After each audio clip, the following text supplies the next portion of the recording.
Couple pieces in the Wall Street Journal. The first, Google ruling shows antitrust tools struggle to keep up with tech markets. The second is AI wins the Google antitrust suit.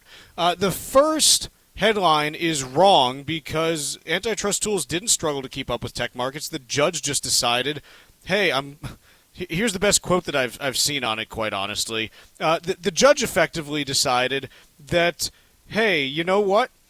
If you find someone guilty of robbing the bank, sentence them to writing a thank you note for the loot. Because that's basically what happened here. And, I got to tell you, it's been a long time since I've been this upset about something antitrust related. And the reason why is the judge a year ago found that Google engaged in anti-competitive practices basically by, paying Apple a bunch of money to have its search engine as the default on Apple devices, and by using its Chrome browser to, collect a bunch of information and then share that with Google's ad business. Yeah.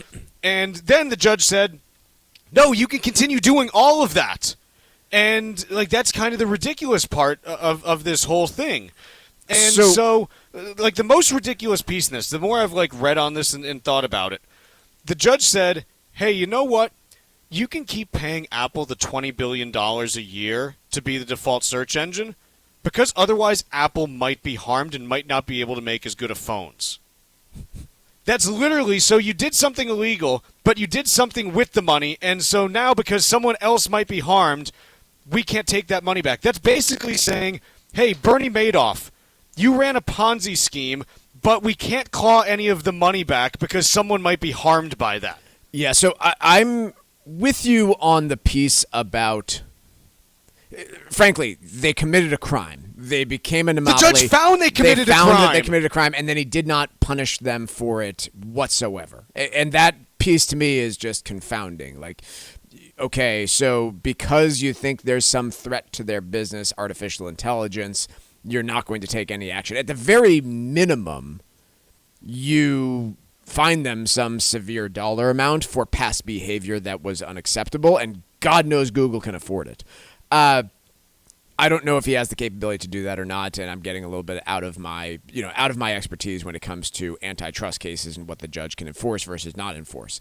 I buy the argument that breaking up the company at this stage is unnecessary because of the threat of artificial intelligence. I think it's a weak argument, but let's be honest, you and I aren't as close to this case as the judge is. No, Mike, here's the worst part. A year ago, in his writing, the judge said that generative AI is not a capable threat to search. A year ago, he did. How can you come back a year later and be like, well, you know what?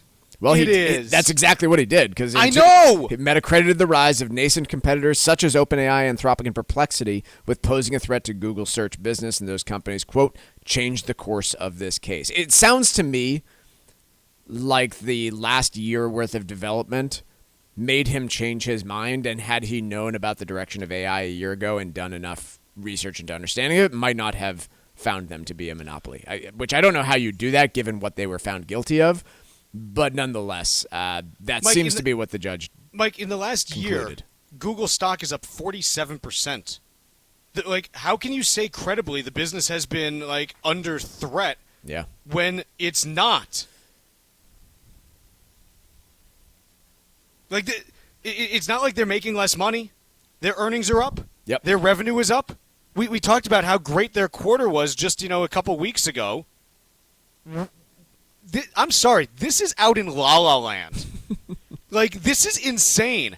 The judge found them guilty and then said, keep doing what you were doing that I didn't like. Yep. That's what This is insane. If any actual human being and not a $2.7 trillion company did this, you'd be in jail. Jail. Crime, jail. That's what happens. It happens to Google. What do they get?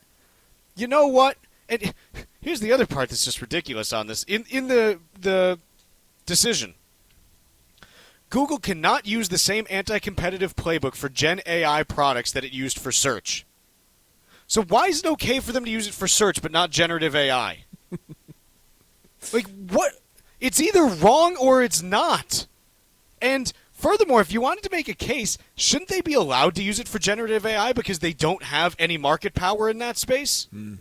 Whereas they do in search? Is that what he's saying, is that they can't do it because they have no market power?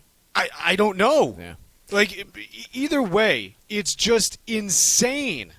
It is. I would agree with you that we have had a complete and utter failure of of U.S. laws and judges to understand and then police big tech companies. And I 100% agree with you, Chuck, that for Google to have been found to break the law for the last more than a decade and have literally no punishment is pretty obscene. This is why people don't like big companies. Can't tell. Because, This like, is something Chuck's passionate about. No, here's the problem: is any normal human being breaks a law and they have to pay consequences. Yeah. Whatever those are. It might be a $10 fine. It might be spending 30 days in jail. It might be a pre-trial diversion program. But you have to do something, right? Mm-hmm. Google was found to break the law, and the punishment was keep doing it, man. Do it again. Because we don't want to hurt you and Do it again because Apple needs that $20 billion. Yeah, like Tim Cook couldn't find $20 billion under his seat.